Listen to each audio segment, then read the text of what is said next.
So clonic seizure, okay, clonic seizure, in this type of seizure violent shaking of muscles can occur, ठीक है। This seizure generally affect the neck and face area. इसमें क्या होगा, आपका vibration हो जाएगा body में बहुत ज़्यादा, और वो जनरली इफेक्ट करेगा आपके नेक और फेस वाले एरिया के मसल्स को, ओके। यहाँ पे आपका मायोक्लोनिक सीजर, मायोक्लोनिक सीजर में क्या है, these usually upper as sudden brief jugs of arms and legs, मतलब आपकी आर्म्स और लेग्स की जो बॉडी मूवमेंट्स है, ठीक है, जो मसल्स का कॉन्ट्रैक्शन रिलैक्सेशन है वो खराब हो जाएगा, ओके। एटोनोमिक सीजर में क्या होगा, atonic seizure are also known as drop seizure because a loss of muscles control which result in suddenly collapse of muscles. जैसे कि हमने अभी प्रीवियस वीडियोस में पढ़ा था कि जैसे somatic nervous system, autonomic nervous system, ये आपका वॉलेंट्री और इनवॉलेंट्री मसल्स को कंट्रोल करता है। सेम ऐसे इसमें क्या होगा, मसल्स कंट्रोल का जो मतलब मसल्स कंट्रोल है वो हम नहीं कर पाएंगे, हमारी बॉडी के कंट्रोल में नहीं होगा, जिसकी वजह से मसल्स जो है वो कोलैप्स हो जाएंगी। टोनिक क्लोनिक सीजर में क्या है, it is characterised by a loss of conscious body, stiffening and loss of bladder control, ठीक है। जनरली इसमें क्या है, आपका जो बॉडी है वो अनकॉन्शियस हो जाएगी और आपका जो ब्लैडर कंट्रोल है, ठीक है, वो भी हमारे उसमें नहीं रहेगा, वो भी कंट्रोल में नहीं रहेगा। इस वाले सीजन में ये होगा।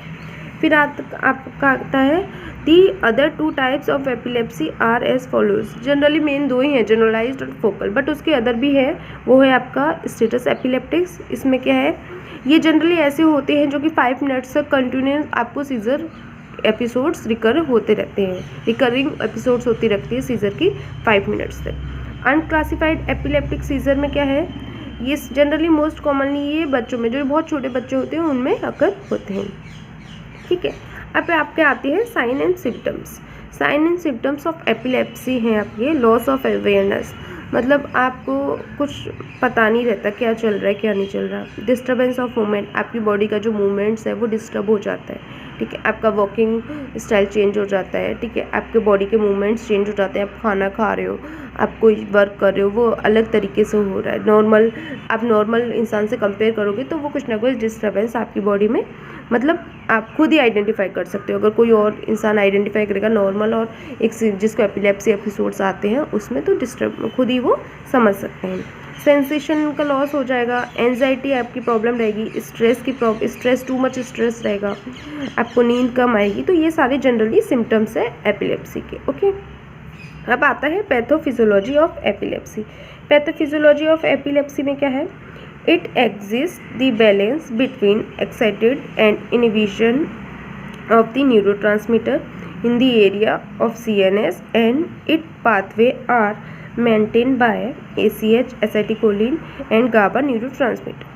जनरली मैंने प्रीवियस वीडियो में बताया था, जैसे कि जितने भी डिसऑर्डर्स ऑफ नर्वस सिस्टम होते हैं वो आपके जनरली डिपेंड करते हैं न्यूरोट्रांसमीटर्स की एक्साइटमेंट और इनिबिशन पे, ओके।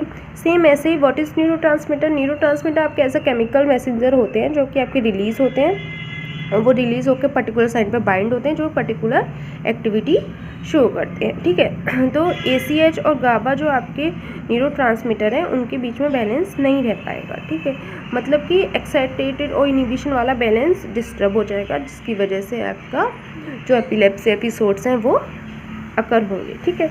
अब है seizure develop when the group of neurons in the brain are hyper excited. Seizure हमारे मतलब दौरे हमारे कब अकर होते हैं, जब हमारे जो न्यूरॉन की एक्टिविटीज़ है ब्रेन में वो हाइपर एक्साइटेबल हो जाती है। एक कंडीशन होती है हाइपर एक्साइटेबल, उससे भी ज़्यादा एक्साइटेड हो जाते हैं, तो उस वाली कंडीशन में हमारी बॉडी में आपके सीजर डेवलप होते हैं।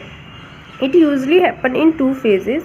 फर्स्ट फेज़ है आपका इनिशिएशन फेज़, ठीक है, जिसमें क्या कहते हैं, इन this phase excessive neural discharge. इस वाले फेज़ में क्या होता है, आपका जो न्यूरल डिस्चार्ज है वो बहुत ज़्यादा कंडीशन में डिस्चार्ज हो जाता है, ठीक है। जितना रिसेप्टर्स है आपकी इस बाइंडिंग साइड पे होते हैं तो बाइंड हो जाएंगे, अदरवाइज जो ज़्यादा रिलीज़ हो गया वो आपके सीजर डेवलप करेगा उस पर्टिकुलर एरिया में, ठीक है।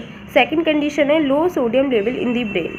वही है हाइपरनेट्रीमिया अगर हो जाता है तो उस कंडीशन में भी आपका सीजर अकर होता है, क्योंकि आपका सोडियम जो है, सोडियम आपका रेस्पॉन्सिबल होता है आपकी जो इलेक्ट्रिकल इम्पल्स हैं उनको कंडक्ट कराने में, ठीक है।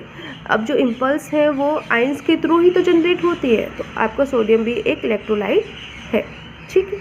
अब आपका फेज़ टू को बोला है आपको प्रोपोगेशन फेज। इसमें जनरली क्या होता है, in this phase normally the area of neurons which have neural discharge are surrounded by the inhibition zone called as hyperpolarisation.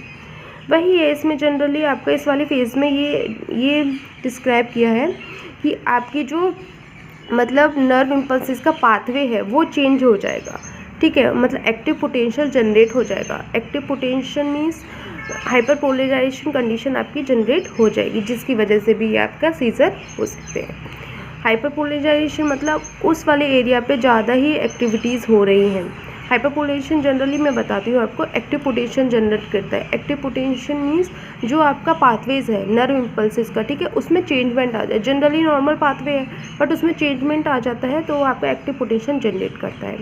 जैसे कि हम सब जानते हैं हमारी बॉडी सेल से मिलके बनी है, ठीक है, सेल से मिलके बनी है। अब सेल्स के भी अपने अपने डिफरेंट पार्ट्स होते हैं। सेल में एक सेल मेम्ब्रेन होता है, ठीक है, सेल मेम्ब्रेन के बाहर वाला पोर्शन आपका कहलाता है एक्स्ट्रा सेलुलर पोर्शन और इनर वाला पोर्शन आपका कहलाता है इंट्रा सेलुलर पोर्शन। ओके, अब जो आपका जो सेल मेम्ब्रेन है वो पैसेज का वर्क करती है, मतलब जो भी आपका न्यूट्रिएंट्स हैं, इलेक्ट्रोलाइट्स है वो अंदर आते हैं और बाहर जाते हैं, ठीक है, एक बैलेंस रहता है, ठीक है। तो आपके जो सेल्स मेम्ब्रेन पे जो गेट होते हैं, ठीक है, गेट होते हैं मेनली, उनको हम बोलते हैं चैनल्स, ठीक है। और हमारी बॉडी के या तो वो न्यूरोनल मतलब फंक्शनिंग हो, कार्डिक फंक्शनिंग हो, आपकी सारी चैनल्स के इनफ्लक्स और आउटफ्लक्स पे डिपेंड करती है। वो चैनल्स में से आपका क्या इन आउट होता है, उन चैनल्स में से आपका जनरली इलेक्ट्रोलाइट्स और आयंस। इलेक्ट्रोलाइट्स मतलब क्या है, चार्ज पार्टिकल जो आपके प्रेजेंट है, ठीक है, तो वो general charge particle means ions, ठीक है, कैटायन एंड एनायन, ठीक है। तो वो आपके चार्ज पार्टिकल्स का आउटफ्लक्स और इनफ्लक्स ही आपकी पूरी बॉडी के मैकेनिज्म को कैरी आउट करता है, पूरी फंक्शनिंग आपका बॉडी का होता है, ठीक है। तो उस वाली कंडीशन में क्या है, आपका सोडियम लेवल कम हो जाएगा, मतलब आपका जो सोडियम चैनल है, ठीक है, उसमें से सोडियम जो है वो कम इन्फ्लक्स होगा। मतलब अगर आपका ज़्यादा इन्फ्लक्स हो रहा है तो वहाँ पे उसकी कंडीशन बढ़ जाएगी, ठीक है, तो वो एक्टिव पोटेंशियल जनरेट करेगा, फिर आपका चेंजमेंट पाथवे का बिगड़ जाएगा, जो आपका न्यूरॉन एक्टिविटी का पाथवे है, और कम होगा तो बिगड़ जाएगा। तो उस वाली कंडीशन वही आपका एक्टिव पोटेंशियल की चेंजमेंट में ही उसके पूरे ग्राफ में जो चेंजमेंट हो जाता है, डीपोलराइजेशन, रिपोलराइजेशन एंड हाइपरपोलराइजेशन, उस वाली कंडीशन को मैंने यहाँ थोड़ा सा डिस्क्राइब किया है, ठीक है।